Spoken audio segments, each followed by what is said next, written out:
Then all our other guests will be connecting online.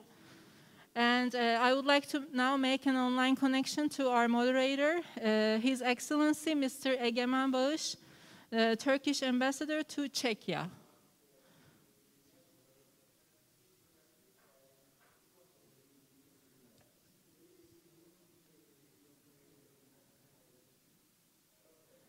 Now our technical department is trying to make the connection.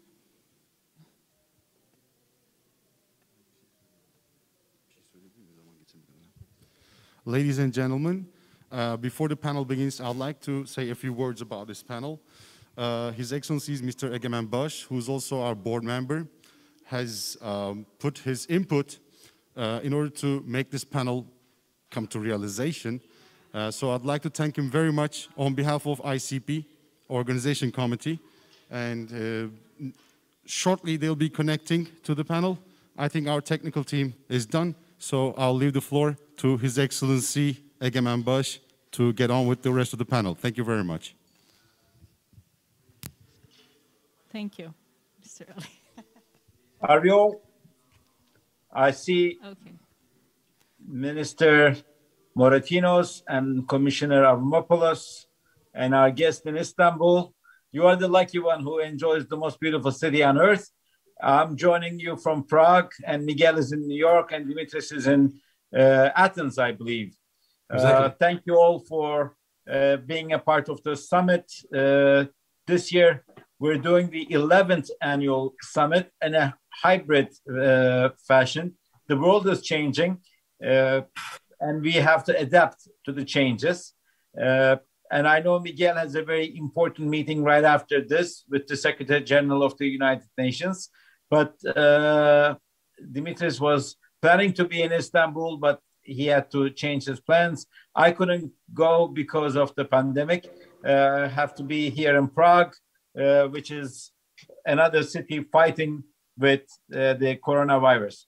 However, as we all know, after the concept clash of civilizations became a popular opinion, the idea generated by Professor Huntington, the whole world was quite nervous.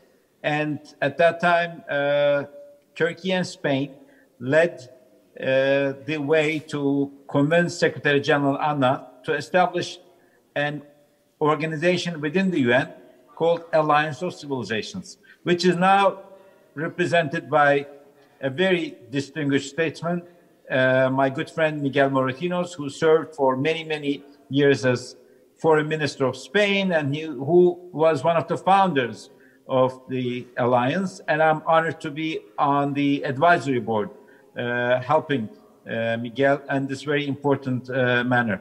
On the other hand, Mr. Avramopoulos has served as not only Commissioner for European Union, but also as a Minister for Defense, Foreign Affairs, Health, and Tourism, in addition to being Mayor of Athens. So he has dealt with a lot of civilizations issue, and we have another guest in Istanbul who's also very experienced on all those issues. And we are going through a different era. I think this last week we were all very closely following the developments as far as His Holiness the Pope visiting Iraq and meeting with Mr. Sistani. That was a very important development in terms of what to expect. European Union is a great peace project where Commissioner Avramopoulos served very successfully, I must admit, in terms of ensuring peace on a continent that has a history of bloodshed. And I always say that the most important accomplishment of EU is no single state has fired another bullet to another single state in its history. But can we turn this continental peace project into a global one? And how can Alliance of Civilizations help? This year, we were all very much concerned about Hagia Sophia being open for prayers again. And that created a lot of tension all around the world. But now we realize it's not that difficult. And people who used to buy tickets to enter can now enter free, and it's open to everyone. so we can discuss all these developments. I would like to give each speaker approximately 5 to 10 minutes max, so we have some time for Q&A, to share their views on those issues. But I have to admit, one of the most important projects that I've ever heard in my life was by Mr. Avramopoulos. When he was Minister of Tourism, he claimed, and I agreed with him, that the Aegean Sea can be a source of profit for if we can turn it into a tourism haven instead of a dogfight of our military planes. And nowadays, two NATO member allies, Turkey and Greece, are not having the best of times in terms of relations. Can we achieve this alliance of the neighbors within the alliance of civilizations as well? That's also one topic that I would like him to address, because I know if he relations, because I remember the day he was appointed as Minister of Defense, and I had told my colleague, I can feel safer now. I will sleep more comfortably at night, knowing that someone who believes in peace is in charge. But I also have to admit, those two gentlemen, Mr. Avramopoulos and Mr. Moratinos, were the two global leaders who called me the night of the coup attempt in Turkey and asked how was President Erdogan doing. So I know they are committed to democracy. I know they're committed to peace. And I thank them for accepting my invitation to be on this panel. Unfortunately, our good friend Şevket Aziz couldn't make it, but we have a distinguished guest with us. My thanks also go to him for joining the platform. So, Mr. Moratinos, why don't we start with you? Okay, thank you. Thank you very much, my dear friend Egemen. Let me start by thanking the organizer, the Bosphorus Summit, an international cooperation platform of Istanbul, for having thought of me and inviting me to take part of this gathering. The 11th session of the Bosphorus Summit. I'm very proud to share this panel with a great friends and great personality like Dimitris Avramopoulos, and with you moderating this exchange of views. So I cannot be much proud that you have identified as one of the themes of your panels, the alliance of civilization. I can imagine that you have selected this subject due to the, let's say, need to enforce and to move forward with this idea, with this engagement of the alliance of civilization. I fully agree with the general theme of this summit. I mean, living in an age of uncertainty. And I think that are absolutely the same line, the same priorities, the same objective that the United Nations Alliance of Civilization is trying to implement in these days. I think what the audience will be interested to hear from us is how the Alliance of Civilization can fit and what I can qualify the COVID world or the post-COVID world, because we have not get out of this pandemic and we will have consequences of what has happened during the last year that have totally transformed the way to behave and to relate each other in this complex world. So let me start by very shortly give you a hint of the history of the United Nations Alliance Civilization. You, my dear friend Egemen, have already marked the contest when 16 years ago, Secretary General Kofi Annan agreed of the Spanish-Turkish initiative, President Erdogan and President Zapatero, to really make a response to this so pessimistic outlook of certain politicians, certain politologues, as you say, Samuel Huntington, of a class of civilization. We say normally that there is no class of civilization, it is a class of ignorances, there is a class of political interest. And what we, in 2005, we already identified was a tendency, both Turkey and Spain, that was trying to put into a collusion course the Western world with the Islamic world. And we were, of course, under the threat and the concern of a terrorist act that happened first in New York and 9/11 with the collapse of the Twin Towers, then in Madrid and London. And we thought together that the best way to react is to react collectively in a common, responsible way. So it's not a question the West against the East. It's not a question between, the Christian Catholic world against the Islamic Muslim world. It is the common goal to fight radicalism and preventing, the society of a big fracture and disruption. So that is, I think, that was the main objective. And we have to say that this kind of UN initiative have a short time living. Maybe some of the people around the structure of UN thought that after Mr. Annan launched the initiative, well, we could have 5, 6, 3, 7 years. Well, we have now already 16 years. And I can tell you that the United Nations Alliance Civilization is more than ever integrated within the UN system. And it's not because of the merit of my predecessor or the work that my team is doing. It's because the United Nations Alliance Civilization is more needed than ever. I think the COVID-19 crisis has demonstrated that we need this kind of organization that are mobilized, and his main address is the human being, how we can really make humanity to survive of the different challenges that are, looming above us. I used to say that, of course, we are all fighting climate change and we have to save the planet. But my dear friends, I think we have another main objective in our work, is to save humanity. And humanity is the way we want to live together, how we are going to organize the understanding, the respect, the acceptance of the other. And I think that is the main task of the Alliance of Civilization.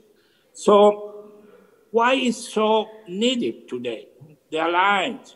Because we are living in what I qualify a global, complex, uncertain world. And its objective that qualify the world of today have something to say related to the Alliance of Civilization.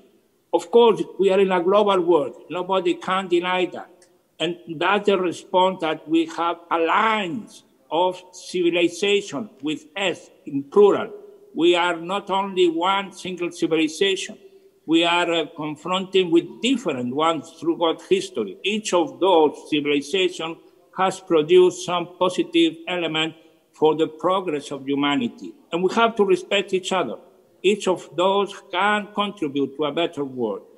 We are in a complex world. It's not only about health. It's not only about politics. It's not only about economics. It's not only about financial. It's also because we need that human being is the epicenter of the crisis, and how Homo sapiens, as will say the Israeli politolog Yuval Hariri, will survive. How we are going to organize the living together, the convivencia, Spanish word, that can really overcome the differences, the diversity between ourselves. And thirdly, yes, as you say in the main theme, we are living in the age of uncertainty. Yes, we have no certainty. We don't have truth, but we have to prepare ourselves. And I think the Alliance in this program and project have been working quite intensively with this prevention diplomacy. Diplomacy have, of course, intervention in mediation and negotiation and support different post-agreement, but we have also to underline the importance of prevention. And I think the Alliance in education, in youth, in media, in women issues can provide some response to these challenges. So, my dear friend, I think the Alliance of Civilization today comes to the main answer of this global crisis that has put us the COVID. It's a human crisis. It's not an economic and financial or political crisis alone. It's all together. And for that reason, I think the alliance can really give us some answer. You mentioned very briefly, and I have to stop it because I already have too much talk on my first introductory remark, two main elements that have been in the heart and the main concern of the alliance of today's reality. The excellent historical visit of His Holiness Pope Francis to Iraq, I think it's a historical visit, not only because he has the courage, the vision, the engagement to address, all religion, faith. They have started before with the fraternity document, with the Grand Imam of Al-Azhar, of, the fraternity document addressing the Islam world. But today, after the visit, we can see how, through fraternity and the fraternity message, Pope Francis can mobilize the Muslim, either Sunni, Shia, different sects, different groups, in order that they all can be respected and working together for peace. And you mentioned, the very controversial issue at the moment when the Turkish government decided to have opening for religious practice, Hagia Sophia. I think Turkish government has the legal reason to decide what they consider is good for their country, but we have also the line try to mobilize all confession in order that we respect and we encourage the historical contribution of kind of religion, and in particular to the church. So the alliance is working hand by hand with all of them in order that we have a respect, understanding, a historical overview of how the different religions and different confessions have contributed to the fantastic achievement of Hagia Sophia. So we are preparing some kind of gathering in order that we can establish some criteria in order that we can move forward in this respect of all of us. So thank you very much, Egemen. And I think most important in this SOS to save sapiens, because what is at stake today is what is going to be the human being. Human being needed to maintain uncertainty because uncertainty gives us freedom to decide, to opt for options. At the same time, we have to have values and principles. And one of these principles today that is more and more adapted and much more defended is fraternity, as Pope Francis has mentioned in his historical visit to Iraq. Thank you very much to give me the floor. Thank you, Miguel. That was a very thorough analysis, and I thank you. And about your call for certainty, I think it's going to be more and more difficult. The only certain thing in life is, as once said, taxes and debt. We all will continue to pay our taxes, and we will eventually die. But we might as well enjoy the time we have, because as the Americans say, if you want to joke with God, make plans. Who would tell you a year ago that you would have to wear a mask to enter a bank? You would say, I'm not a robber. Today, you cannot enter a bank unless you have a mask. So times are changing and we have to adapt with the times. But I agree with you. One thing is for sure, we need more fraternity, we need more cooperation, because the challenges ahead of us require a lot more solidarity. And talking about solidarity, it's not easy being a friend of Turkey and being so popular in Greece. And our next speaker, Mr. Avramopoulos, has achieved that. When he was mayor of Athens, he was the first to send aid to the victims of the earthquake victims in Turkey back when we had the earthquake in 1999. And since then, he has become a very popular person. And every time there were some disputes between Turkey and Greece, the Turkish nation was always looking at how Dimitris can find a solution. He is a true friend of our president and of myself, and he has been a great statesman. And now the microphone is yours, Commissioner Avramopoulos. Thank you, my dear friend Egemen. And I would like to say again how happy I am to participate in this year's Bosphorus Forum. It's not the first time, as you know. I've been there before. thanks to your initiative. I am also happy that if I remember well, to my recollection, Mr. Moratinos is at the heart of this initiative of civilizations dialogue from the very first moment. And the topic you have chosen for this meeting today in the framework of Bosphorus Forum is quite topical and timely, because let me start by making a remark. If cultures and civilizations had shown in the past more mutual cultural respect and understanding, things would have evolved differently in the world. So the topic we're discussing today is of great importance. Furthermore, I would say that during these days, we are confronted with new challenges. Somehow, one of the parameters of this dispute between, first of all, our two nations, Yemen, have to do with also some cultural aspects. And I will tell you more later on. Furthermore, our modern societies, we all know that are complex, multicultural, globalized structures, and are often built upon fragile architectures. This helps me to come to our neighborhood. When we talk with someone who are from Spain and with another friend from the other top of the Mediterranean, let me focus on that. Mediterranean area has been a crucible for many influences and cultures. Mm-hmm. It has seen endless movements and migrations of peoples, of political ideas, of ideologies. An area of conflicts and antagonism, but also an area of cultural synthesis. Our neighborhood, this part of the world, has never been at rest. Therefore, not surprisingly, it is not at rest now. There is no point in history where we can say that the Mediterranean has finally settled down. There are various theories that try and explain this phenomenon. One, and you mentioned it before, my dear friend Egemen, is the Huntington approach, which emphasizes a clash of civilizations.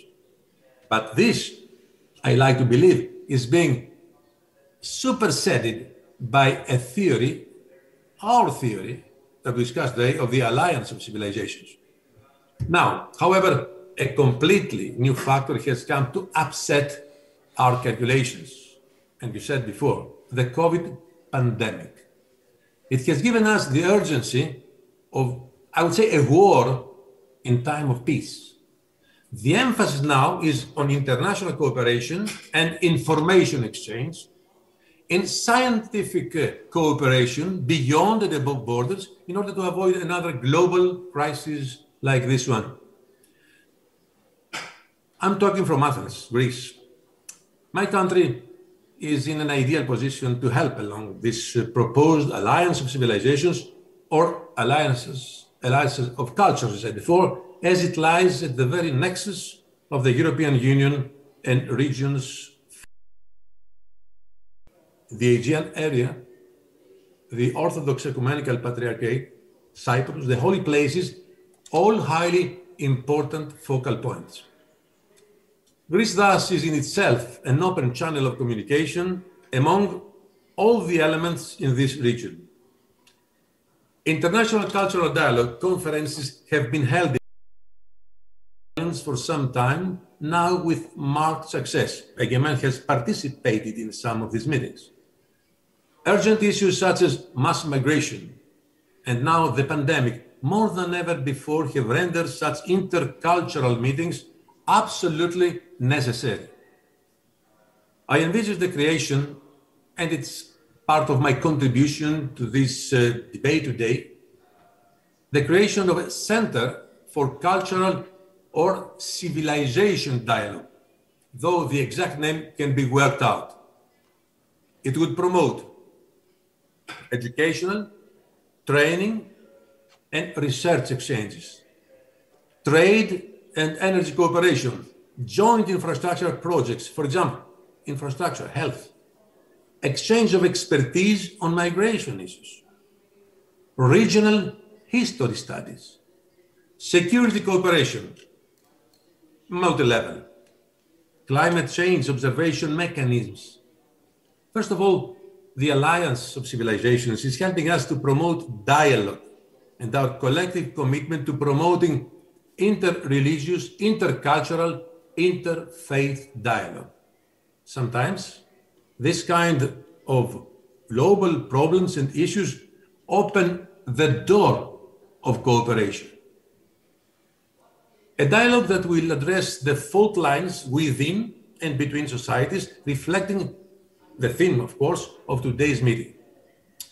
The second consideration is the alliance is essential to helping us to manage diversity, one of the great challenges and opportunities, I would say, of our times. You know that I have been Commissioner for Migration and Security in Europe, and I have experienced on the ground what we are discussing today.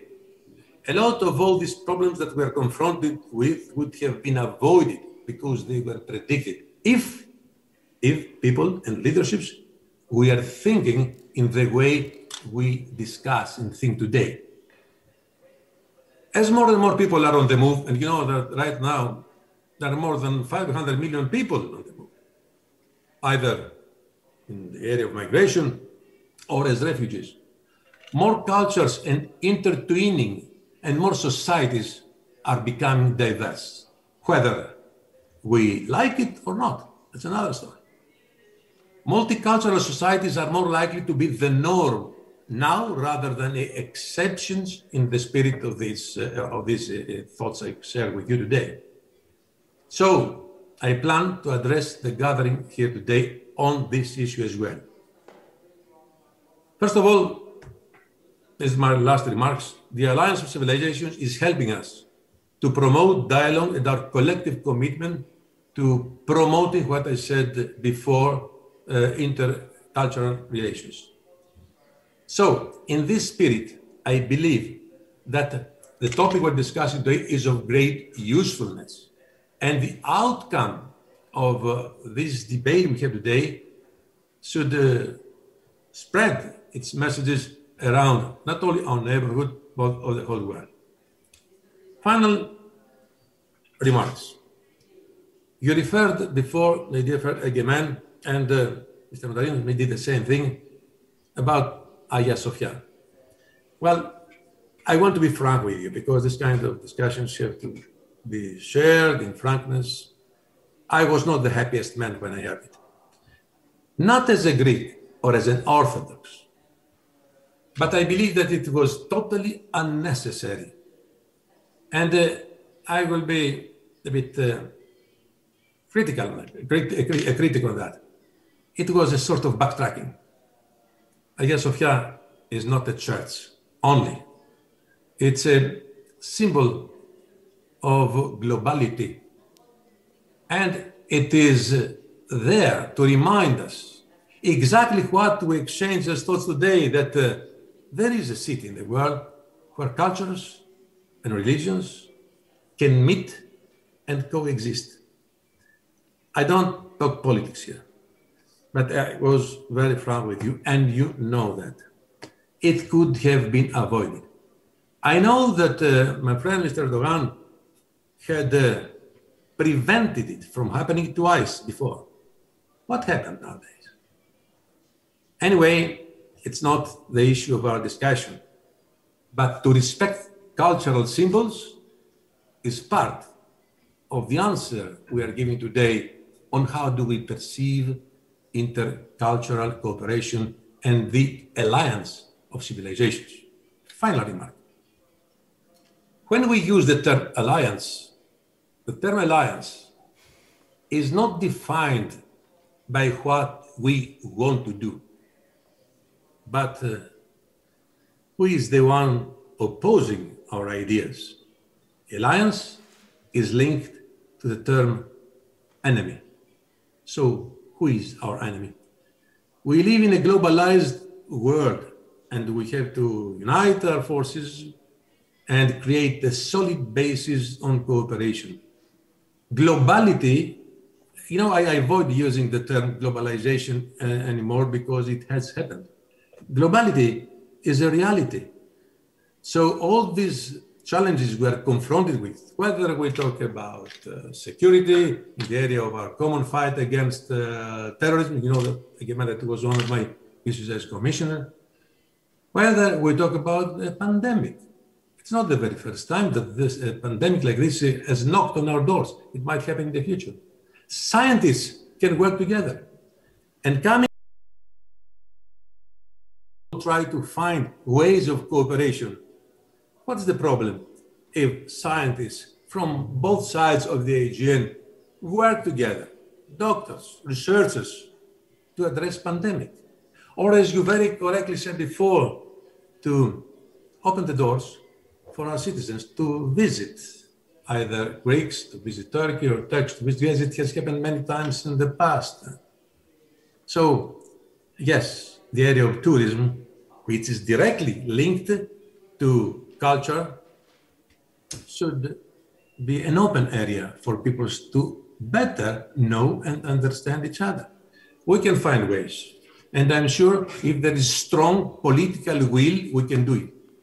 I remind you that in the year 1930, 8 years after a war, a very harsh and disastrous war between Greece and Turkey, two inspired leaders took bold initiatives, and they signed the well-known, for the ones who still remember history, a pact of friendship and cooperation between Greece and Turkey. These two leaders were Kemal Atatürk and Eleftherios Venizelos. Although the memories were still fresh in the minds, in the minds of our citizens. And the year after, 1931, just in front of my office here, Egemen knows where's my office in Athens, 1 million Athenians, among them refugees from Turkey,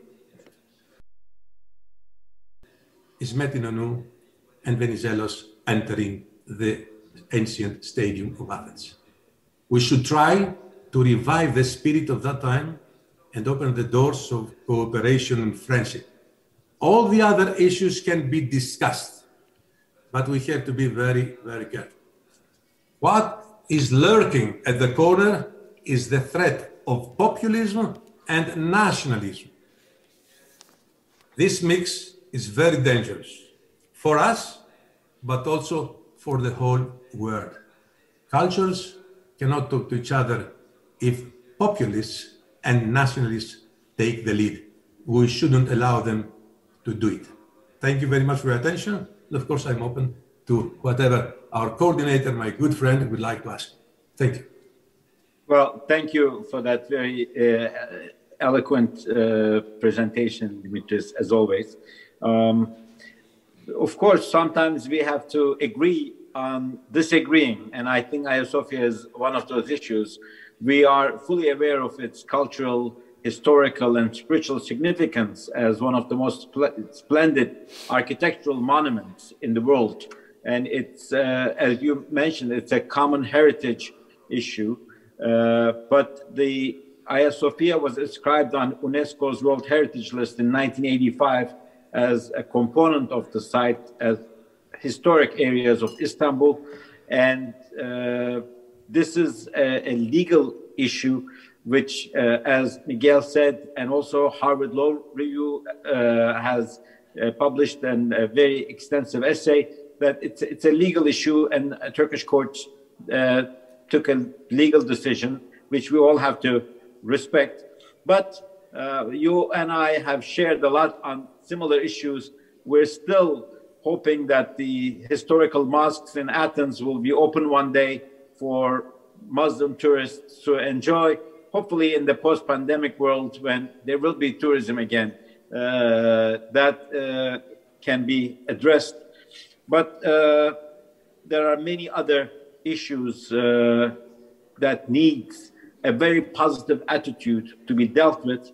And one of them is the refugee crisis, which I will come to in the Q&A session. But we have one more speaker, a very distinguished panelist is with us, Ambassador Masood Manan of Bangladesh. He has represented his beautiful country in many capitals, in Rabat, in Berlin, and Tashkent, and now for the last 1 year, he's the ambassador of Bangladesh in Ankara. He has dealt with different cultures and civilizations as well. Let's give a voice to him and hear his views, and then I have some questions for our panelists.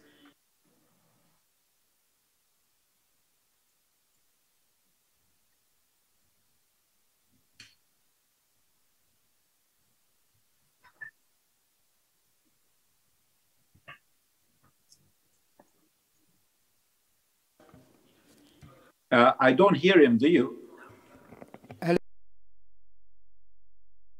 It's a great honor and privilege for me to be here at this very thought-provoking new subject of our decade, I will say, or second decade of Alliance of Civilization. I had the opportunity of serving Bangladesh in various capitals, including actually New York, but New York I was not ambassador, I was a minister there. But it happened during the time of the first ever religious summit in the year 2000, when Bangladesh joined the Security Council as a non-permanent member for 2 years, 2000-2001, alternate representative to the Security Council.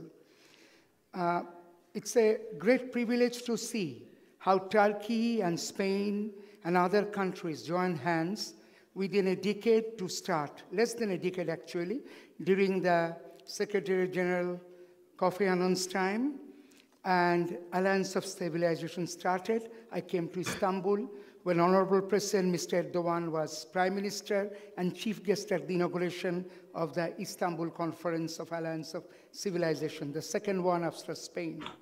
Then I also went to Qatar, and I followed regularly the happenings. In Tashkent, when I was serving, I was also ambassador to Kazakhstan. You know President Nursultan. He also has his own program every 2 years. He used to have when he was president. Also, as Honorable Minister said from Greece, that there are other initiatives all over around the world for cultural diplomacy to prevent peace breaking. And Nursultan also, President Nursultan also had an inter-religious, interfaith program every 2 years in his capital, now called, according to his name, previously Astana, regularly. Beside that, we can find in Morocco, where I also served as ambassador, similar attempts. What I want to point out, that human being loves peace. From time to time, maybe in the past, for the situation of that time, or for the system of that time, people believed in, war. Through war, they conquered another country, they became rich. When the colonial time came, they put business with war, and now we have capitalism after a small stint of socialism. But the main thing is, majority people in the world love peace, and through their leaders, they have various attempts to maintain peace. And it's a great honor to see that Turkey with Spain took a big initiative to bring that very seriously for the younger generation, because whenever I went to those conferences of Alliance of Civilization, at the beginning I found one of the target group was younger generation, along with big leaders from all over the world, practicing diplomats and academicians. Politicians, of course, a must. But the main thing, the target was the younger generation, so that they understand and they try to pursue this goal of regular peace.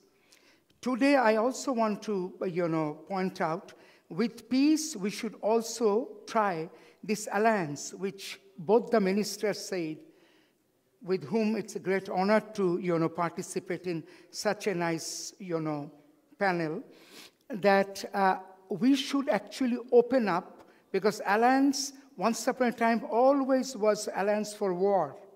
But nowadays, we can have these alliances even to work together to reach out to people at the farthest corner of the world, maybe with COVID vaccine, for fighting climate change, for overcoming poverty. All these things through alliance we can have. And alliance of civilizations, as our first speaker said, it is a plural. Of course, civilization based on culture, civilization based on economic development, civilization based on education can be different. But if we want to maintain peace in this world, as has been pointed out by Bernard Lewis previously, afterward by Samuel Huntington, if we want to avoid, to them, most of the time they're thinking it is not possible, but we have avoided Third World War for more than, you can say, half a century already. So it is not impossible to have at least some sort of peace. And for that, it's a great opportunity for all of us who have survived even this pandemic to work together, to have alliance of different issues, to promote them, work together, and try to bridge the gap of, division of economy, division of religion, division of education, and try to be close to each other so that, countries can survive, which are not so rich, and other countries can also learn from how to cope with the situation without having so much. There is a big thing that we talk about, but it is not only economic divide. It is many kinds of divide. This alliance of civilizations can actually overcome that divide. And I'm not talking about the old divide, political divide or religious divide all the time. We can overcome, like we have seen, Honorable Pope coming all the way to Iraq only a few days back and going to one of the topmost Shia leaders of the world. These are all call for peace, and this comes from the inspiration of the followers of all the big leaders, whether political or religious. They all want peace. They don't want destruction of their country. They don't want invasion. So as a career diplomat of more than 35 years, and a promoter, because before also more than 10 years ago I gave on the same topic, cultural diplomacy.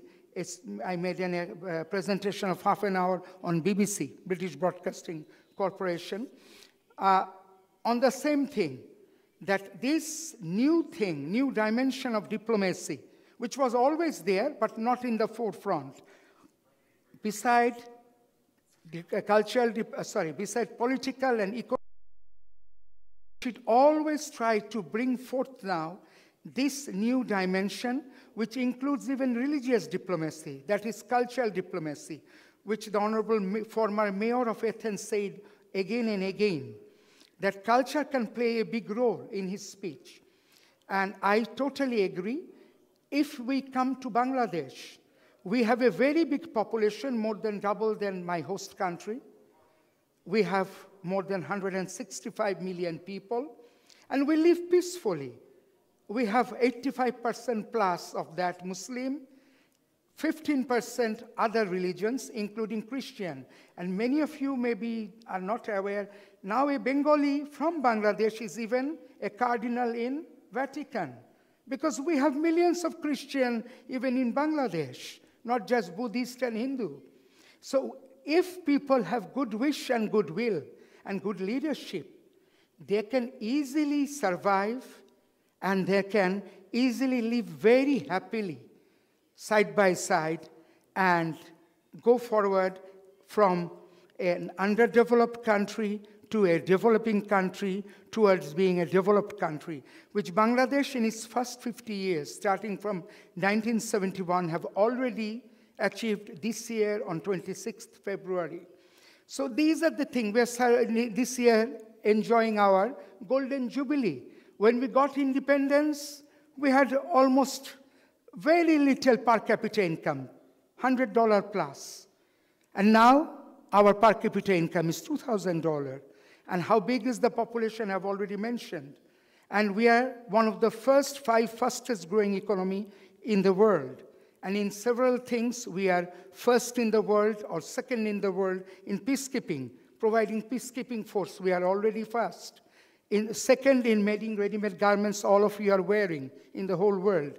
So we are proof that if we want this alliance of civilization, pointing out correctly, thanks to the first speaker, who was one of the initiators, towards and directing towards the younger generation, thanks to Kofi Annan for supporting, and thanks to Honorable President Mr. Erdogan, also leading it year after year. And with all these things, we can easily have at least some sort of good, productive peace on earth. So without further ado, I will complete here and go for the question and answer session. Thank you very much. Thank you. Ambassador Manan, thank you for your very insightful contributions to the panel, your experience in many different countries as ambassador, and your knowledge of the success story of Bangladesh in terms of keeping different civilizations, religions, and cultures together is, of course, very praiseworthy for us to have on this panel. Thank you for your help. Now, I know Miguel has to leave in 10 minutes because he has a very important meeting, which he told us about. But I have 2 different concepts that I would like our speakers to share their views. One is migration, refugees is a huge problem these days. And some countries, including my own, has to deal with keeping millions of refugees and dealing with their needs. Whereas some countries in Europe are refusing to accept even a few hundred refugees to show their solidarity. And I always argue that if we don't really go to the main cause of the problem, by taking either 1 million refugees or just 10 refugees, are we really solving anything at any stage? Don't we have to look at why these people feel that they are abandoning their loved ones, their countries, their homes, their towns, because they fear for their lives? Isn't it time to put an end to the dictatorship in Damascus and bring real democracy to Syria? Second question is, 2 days ago, there was a referendum in Switzerland about women's right to wear a veil. And they decided it's illegal to wear a veil. What is the difference between a mask and a veil is another question. But when we are forced to, or all humans, not only ladies, but all humans are forced in a way to cover their faces against the coronavirus, why are we voting to see if they can do the same for religious purposes? Isn't that an oxymoron, a debatable question? So I'll give the speakers a chance to share their views. And of course, feel free to address any other issues that you would like vis-a-vis Iraq, Libya, Syria, that require more alliance of civilizations these days than other parts of the world. Miguel, let's start with you again. Yes, thank you. Thank you, Egemen, and thank you to the ambassador of Bangladesh, Masood Manam, and of course, my dear friend Dimitris Abramopoulos. Thank you for your very interesting contribution. Before I answer your last question you posed to us, let me comment what our dear friend Dimitris mentioned. I have to comment, if you allow me. First, I think it's a good news. I think he proposed rightly the need to establish a kind of dialogue that also addresses the migration issue. I have to say that between Spain and Turkey, and with the support of the United Nations Alliance for Civilization, we are working. We are in the last phase to announce very soon the opening of a center in Istanbul that is going to be the mediation center for cultural and religious dimension. That means that in order to address this complexity of conflict and political crisis, sometimes the cultural and religious dimension are not taken into account. And so we have both not only the United Nations Alliance for Civilization, but Turkey, Spain, agreed to create a center in Istanbul. It's going to be in Pera. It's the former premises of the Spanish presence in Istanbul, and now it's a foundation of Turkey. So we are going to practically open this center during this year. That will be also with the contribution of Secretary of State of Immigration in Spain to address the immigration problem. So that's my first comment on the initiative of Dimitris. And the second, I have to clarify, because there has been a lot of discussion about the word. You know, there was a lot of comment why we call alliance of civilization, why there was criticism about the word alliance, and there was criticism to put an S in civilization.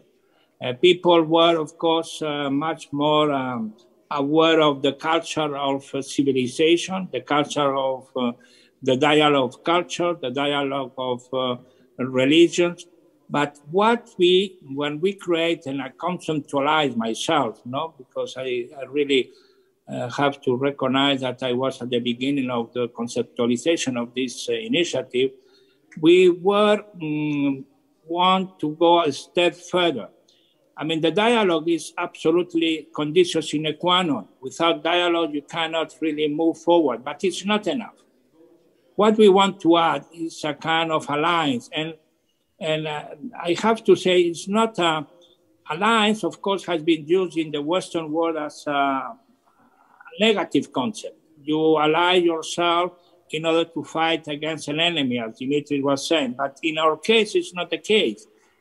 I think we are committed together to make things together, not against anybody, but in favor of everybody. So the alliance is a kind of, let's say, a common responsibility of everybody, not just to have a dialogue. And then after the dialogue, you leave the room and then you continue to perform like always. No. What we want is that the people who participate in this initiative commit themselves to work for clear objectives. And the objective you have, Dimitri, you have identified, Ambassador Manam has identified. So you have so many common challenges that we have to be together, allies. Alliance is a beautiful word. It's not a negative one. It's not against somebody. It's only in favor of achieving certain results. So that are my two general comments. On the two issues, on the refugee and immigration, I have a very simple response to you, Egemen. I know that Commissioner Dimitris Avramopoulos knows more than all of us about refugees and migration. My modest knowledge is that there is two origins for refugees and migration. One is due to the economic, social context of the people. They want to have a better living, so you have to address the economic, social environment of these people, poverty, hunger, better living. And secondly, when you have a political and conflict crisis, if you have a war and you have persecution, you run from your country. You try to protect your family, yourself. So if we want to have a stop of refugees in Syria, you have to put an end to the Syrian conflict, and you have to engage. And that's what I've been my personal engagement. And I have to say that I'm not so happy how the European Union has been engaging. I think we should be much more engaged. It's our area, it's our vital interest there. So we welcome all the effort, Turkey effort. There are many efforts, international community effort, but I think Europeans have to be much more active. And the second answer, because we don't have time, is about this demonization of Islam, of the way people wear veils, and I think stigmatization is not a way to work. I think in the Western world, we have to really discuss, we have to be more active, we have to explain, we have really to avoid this Islamophobia. We are also combating anti-Semitism and Christianophobia everywhere. And I think the way the Muslim and the women Muslim are being treated because they put a veil is unfair. It's unfair because one thing we can complain about burqa for security reasons, for facial recognition, but another thing is to make a kind of demonization about the veil. I ask myself, is the contradictory in terms about burkini? I mean, in France, there was a big campaign. Women cannot go to the beaches all bare, wear. But we allowed to have naked beaches, nude beaches. So one time we need to allow them to go to be naked, but we don't allow them to put on the dresses to go to the sea. It's a contradictory word. I mean, let the people rule and have liberty and freedom to go to the sea as they want. So that is my position. And thank you very much. I have now to leave all of you. Thank you, Dimitri, for your very enlightening word. I think we have a tremendous challenge. Thank you, Ambassador. And I know that Bangladesh is an active country for the United Nations Alliance of Civilization. We have a very good relationship. And thank you to you, Egemen, and to the organizer to have invited me to participate in this important gathering. Thank you. Thank you very much. You are best regards to the Secretary General. Thank you for making the time. Thank you. Bye. Bye. Dimitris, the floor is yours. Thank you. Thank you. Thank you very much. First of all, I would like to thank Miguel for his participation and his very positive remarks. There is an ideological element behind this initiative. As I said at the beginning, it's timely and topical. Now, let me say some words of migration. For 5 years, I was responsible for this very sensitive issue in Europe. And believe me, when I started, I could never imagine that in 5 months' time, security and migration would be the most.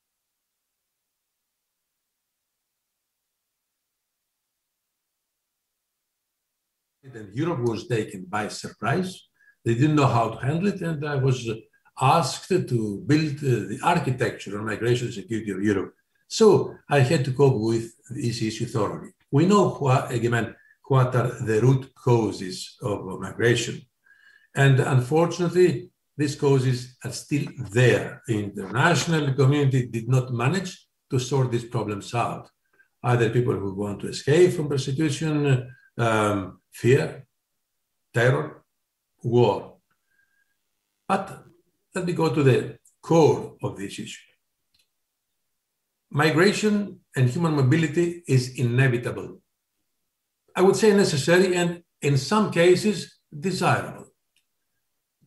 It is inevitable because the demographics of the world population quadrupled in the 20th century and will continue to grow until about mid-century. More people are on the move than ever before, are connected to the internet. Migration is also necessary if we are going to have the labor skills available and if our economies are to flourish. Finally, migration is highly desirable if we have in place sensible, humane, and responsible policies. Here I think the Alliance again is helping us all to govern migration in a more humane and responsible manner. This is the age of human mobility. That's how it will be qualified by the historians of the future. Migration cannot be stopped and cannot be contained. COVID can be stopped and can be contained, but migration, no. It's a phenomenon brought to life by the dreams and the nightmares of the impoverished and the terrified. Migration historically has been overwhelmingly positive, which is not what you hear today, of course, with the very well-known stereotypes, especially in some countries in Europe. I had to cope with that. It was not easy to coordinate 28 nations with 28 different governments. And some of these governments, I want to make a distinction between governments and states, were looking inwards. They were thinking of the next elections. And you know, the populist political verb is very nice in the ears of the citizens. That's how things did not work. And finally, migration today is an issue on the top of the priorities of the European Union. And I hope that this new pact will be workable and efficient. By saying so, I would like, Egemen, once again to praise your country, Turkey, for hosting this big number of approximately 4 million refugees. You know that I had cooperated with Turkey in my capacity as a commissioner during the last 5 years. And since the year 2016, when we adopted this very well-known EU-Turkey statement, things were working quite properly, with only one exception last February in the area of the land borders between Greece and Turkey, where the two countries were in a sort of a standoff for something that was also unnecessary at that time. But Turkey has to be praised, and Europe has to continue supporting Turkey in order not only to maintain these people there, these desperate people, but to provide them with food, jobs, medical care. Nowadays, another issue has come up. I don't want to be prophetical, but at the end of this COVID era, I'm afraid millions of people would like to escape from other parts of the world to come to Europe. Why? As Mr. Guterres said the other day, unfortunately, the civilized world is not supporting Africa. Only 2 or 3% of the African citizens have been vaccinated so far. So what's going to happen? They will try to find a safe haven again, and the destination might be Europe. Are we prepared for that? Turkey might be again one of the corridors, as it is the case of Northern African countries. So we need a wider cooperation. By saying so, I come back to Mediterranean. You know, personally, given my experience as Commissioner, Foreign Minister, I believe that we must all focus on the future of migration. That's why the initiative undertaken recently to set up a think tank that will keep discussing issues of cooperation with Mediterranean has to be welcomed very positively and enthusiastically by all of us.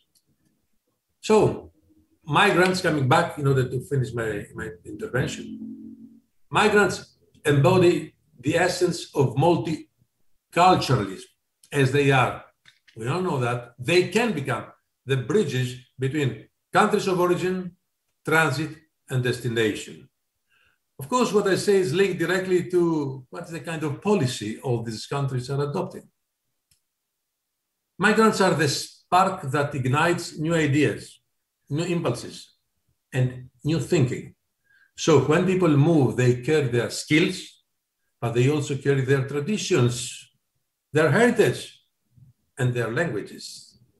So their traditions, their heritage must also be respected. However, there is a fear factor based on 3 reasons: the global financial economic downturn, the post-9/11 security syndrome, which is still there, and this is what is fueling Islamophobia and xenophobia. Most importantly, the fear of loss of personal and national identity. On the top of that, we have COVID. So far, all these reasons with existed. I would like to say that we have to express our thanks to the Alliance for helping us to manage the diversity that characterizes today's world. The third consideration is that the Alliance is helping us to dispel destructive and dangerous stereotypes and mythology, if I can use this term, about migrants. Governments have a major responsibility to do this, and the role of the Alliance helps us all to destroy these destructive stereotypes associated with migration. So what we discussed today linked to migration is of great importance. And Egemen, since you are one of the leaders of this forum, which for me is one of the most important ones in Europe, even in the world, come back to this issue. Come back to this issue by organizing an exclusive event of how can we manage all these problems by promoting cooperation in a spirit of cooperation. By saying so, I would like to say that Greece and Turkey are crossing difficult moments, definitely. It's not the moment to discuss the reasons that we have reached this level. Because in the past, you remember when you were minister, and your colleague, Mr. Davutoglu, remembers that, and your president, we had crossed a period of very peaceful relations, trade exchanges. You remember when we came to Istanbul in the year 2012, we signed 25 agreements. We opened the doors. Me as minister at the time and later on as commissioner responsible for Schengen zone, I provided the Turkish citizens with a permission to visit Greece without a visa for some days. All these things have stopped. Even the fact that I cannot come today to Istanbul is because the flights are cancelled. Why? We all know how can we fly by taking all precautions and all these things. I think it has to do with this very negative climate.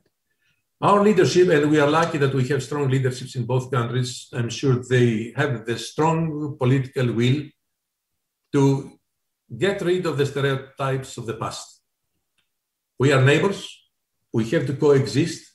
We have to understand each other. And instead of promoting rivalries, to promote all these ideas that bring us closer to each other. It's not me and you that says that. It is the deeper will of the citizens of the two countries. I believe that things will change for the better, and we have to be among the ones that will try to achieve this goal. Because yes, we talk about global cultural dialogue, but everything starts from our neighborhood. Dialogue is a Greek word, and you know what does it mean. It leads to consensual results and outcomes. If we are fortified behind the stereotypes of what was inherited to us by the past, we are not going to achieve any practical political result on what we share today as a spirit that dominates in this very important initiative that led us today through this dialogue, through this debate, to lift to its highest possible level the basic principles upon which the future world has to be built. Thank you. Thank you very much, Nitis. And I accept your challenge to organize another event to discuss these conflicts and to find solutions. We should definitely do it within the Bosphorus Summit because we started organizing online events throughout the year as well. But I would like to go to Ambassador Manan and ask him the same two questions about the two topics that I had raised. And let's hear his opinion regarding how to deal with the Syrian atrocities towards their own citizens and the Switzerland referendum on the veil. Thank you very much. You know that we have similar challenges very recently developed. Actually, it was developing over the last few decades, But the big number of, Rohingya displaced people crossed the border, and 2017, 25th August, they came inside Bangladesh, and we welcomed them. And after all, they came from our neighbor. We want to solve the problem through peaceful negotiation, both bilateral and multilateral. And we thank, I take this opportunity to put into record, we thank in a big way how Turkey and its people, its leadership, stood beside us during this time of challenge. So, I think it's through negotiation, it's through, multilateral and bilateral efforts, we have to solve all these kinds of problems.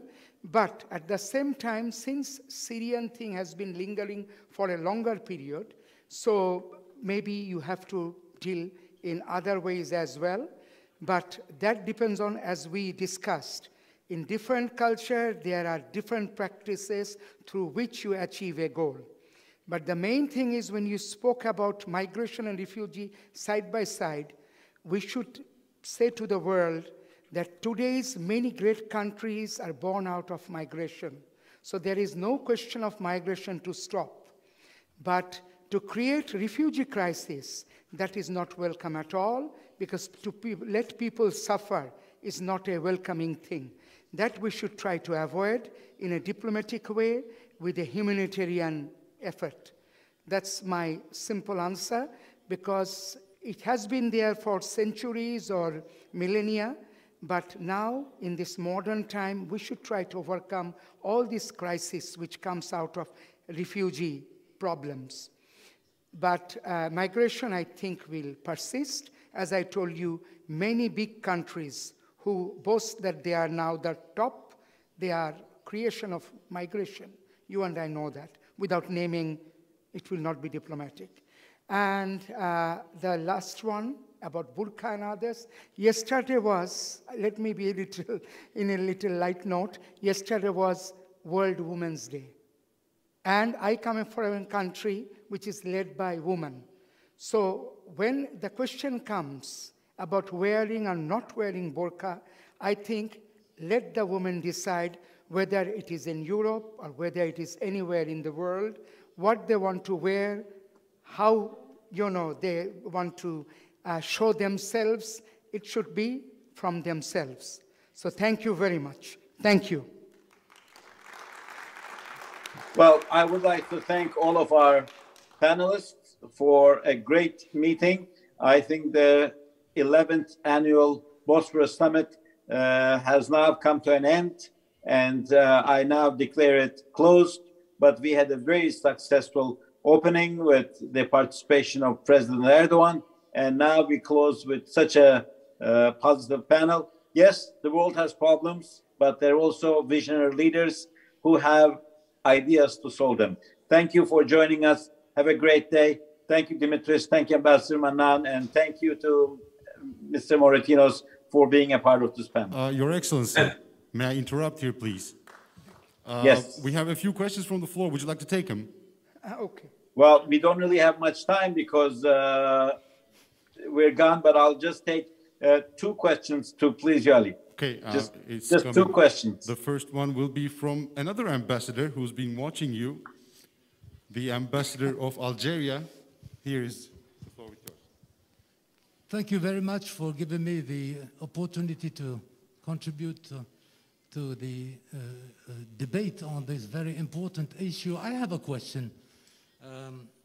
What people generally retain from Mr. Samuel Huntington's ideas is obviously the too much popular concept of the clash of civilizations.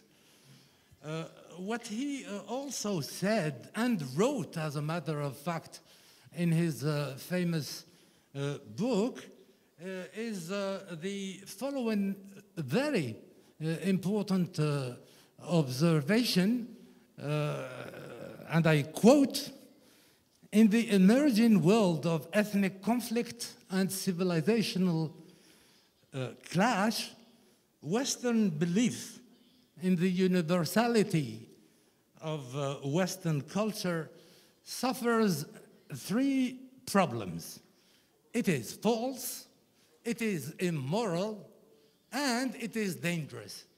This clearly means that today, more than ever before, such things as international cooperation, multilateralism, dialogue of civilizations are becoming issues of paramount importance. So my question is, to all panelists, why is it that this vital concept of alliance of civilizations has so far remained nothing more than just wishful thinking? Thank you very much.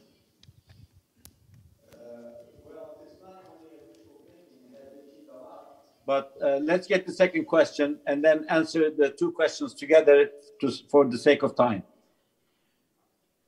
Questions on the floor?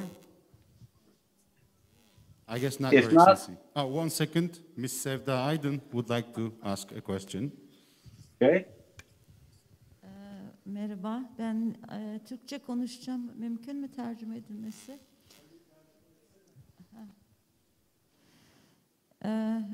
Öncelikle çok memnun oldum. Ben ilk defa katılıyorum. Şunu görüyorum ki bu göç ve mülteci sorunu ana sebepleri nedense incelenmiyor ya da o sebep olanlar çok da bunların sorunlarıyla kendisini görmüyor. Bizim burada sadece belli ülkelerin üzerinde değil, hakikaten o insanların haklarını savunarak hep birlikte sorumlu olduğumuzu ama en çok da buna sebebiyet verilen konuların üstüne de gidilmesini gerektiğini düşünüyorum. Biraz daha cesur olmamız lazım. Birlik içerisinde mültefak diyorsak önce insan gelir. Onun için o insanların tekrar topluma reentegre olması için eğitimiyle her türlü ve tekrar vatanlarına dönebilme veya yaşamak istediği yerde insan haklarına eşitlik anlayışı içerisinde destek olmamız gerektiğini düşünüyorum. Burada herkes gerçekten taşın altına eline koyması lazım. Sadece bu lojistik olarak ülkelerin, yakın olan ülkelerin sorunu haline gelmemesi lazım. Çünkü ana unsur bu ülkeler aslında değildir. Bununla da yüzleşmeye cesur olmamız gerektiğini düşünüyorum. Teşekkür ederim. Teşekkürler. Dimitris, do you want to respond to the questions? Very quickly, I would like to say that, first of all, as far as Samuel Hartman's book was very important, definitely. But what did he achieve?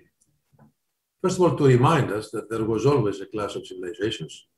And secondly, to wake us up in view of what was going to happen in the world. Since this book was written, a lot of things have happened. Migration, this COVID. So his real message is, you men, if you want to be sure that you will have an auspicious future on this planet, since everything is globalized, start understanding each other. And this common understanding, as I said at the beginning, that leads to mutual cultural respect is the beginning of the end of the era of clash of civilizations. Things are changing. Young people are thinking differently. They feel more as citizens of the world than as citizens of their countries. So what's happening? Some political leaders, some political ideologies try to drag them back behind their closed borders. But the world now is open.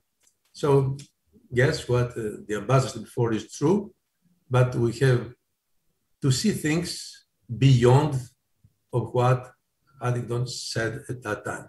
It was a warning signal. Let's hope that we got the message. Ambassador Manan, would you want to respond?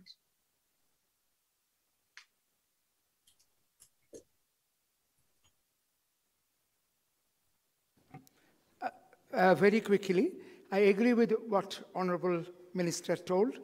And Excellency, clash of civilization became a part of our life of different civilizations for thousands of years. Alliance of civilization just started less than 20 years ago. It will take time. I told the same thing long time back when somebody was questioning democracy in developing countries. I will not name, it will not be diplomatic. He was a famous politician. I was sitting next to him in London. I was second secretary. I told Excellency, what you got in 700 years, we can't get in 20 years. So Correct. That's the thing. What is persisting for a couple of thousand years at least, if not couple of 100,000 years, we don't know even that long history of ourselves, I mean Homo sapiens. But if we want to have a peaceful life, as I said before and again, Alliance of Civilization is dedicated for the younger generation who doesn't, as Excellency said very rightfully, believe in borders. They are international citizens. So for the next generation who's sitting in Iceland, thinks he's no less than somebody sitting in one of the greatest country, which doesn't have, so much challenges as Iceland has, maybe from some reasons. So these are the things which has changed a lot after all this digitization and, communication, plus change in thinking, thought process, and also because people now know that what is rightfully his or her. Previously, for lack of communication and lack of different, means of going from one country to another country, many people didn't even know what belongs to him rightfully or her. So that is one question. And another thing, as you said correctly, it is actually one's problem is no more one's problem. Whether it's a country, whether it's a group of people, whether it's people speaking one language, it is now global, whether we like it or not. So we should all try to share through this kind of efforts, alliances, how to overcome all these challenges, whether it is refugee, whether it is migration, poverty, or COVID-19. On this note, I think I give back the microphone to our moderator. Yes, I agree with both of our panelists. The Alliance of Civilizations has already achieved because it has served as a platform for dialogue. And as Dimitris said, dialogue is very important. Without it, you cannot even start discussing and diagnosing the problem. And we are living in a pandemic era where we have all learned that solidarity and cooperation is more important than ever, because we don't have the luxury to say it's their problem, because a virus smaller than visible by the eye, can only be seen by a microscope, can become a global force that puts down all the global forces down. And as you follow, the permanent members of the Security Council are the most victimized countries of the coronavirus, so they can hardly protect themselves, forget about being the savior of the rest of the world. So it is time for cooperation, it's time for solidarity, and it's time for dialogue. And this panel was a great platform for dialogue. Thanks to all the panels again, and thanks to the organizers of the Bosphorus Conference. And we had a very successful annual meeting this year, although it was hybrid. Hopefully next year we will be living in a safer and healthier world, and we can join together in Istanbul. Yes, Dimitris. Well, I'm sorry we didn't manage to come to Istanbul to enjoy your legendary hospitality, Egemen. I would prefer, and I believe all panelists are thinking the same, that we prefer to be physically there. So try your best to get rid of COVID as soon as possible and open the doors and the flights. We want to come see you there. As you know, the inventor of the Pfizer-BioNTech is a Turkish couple. So we are doing our best, but we are also requesting other countries to help us find more and more cures. Hopefully it's time for some kind of medicine, more than a vaccine, but a real medicine to deal with this virus. Hopefully that will come from other scientists, and we will put an end so we can get together and hug each other as we used to do. Hopefully.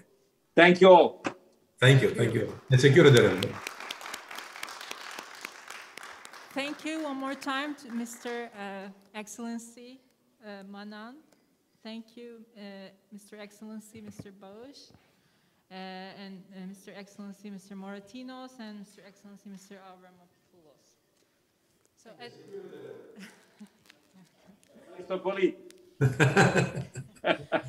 at this time, our summit has ended.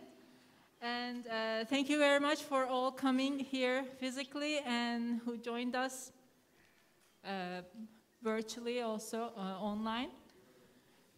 So if the COVID situation permits us, we'd like to see you. We hope to see you again at our next summit, our 12th summit, which will take place in December 2021. Sayın Büyükelçiler, salonda bulunan değerli konuklar, 11. zirvemizi de şu anda sonuçlandırmış bulunuyoruz bu son panelle. Katılımlarınız için çok teşekkür ederiz. Umarım bütün konuşmacıların da dile getirdiği bu Covid belasından kurtulup 12. yılımızı Aralık ayının ilk haftasında fiziksel olarak sizleri aramızda görürüz. Hepinize ayrı ayrı teşekkür eder, iyi akşamlar dilerim. Dışarıda bir küçük kapanış seremonimiz var. Orada çay kahve içerek konuşalım. Teşekkür ederim.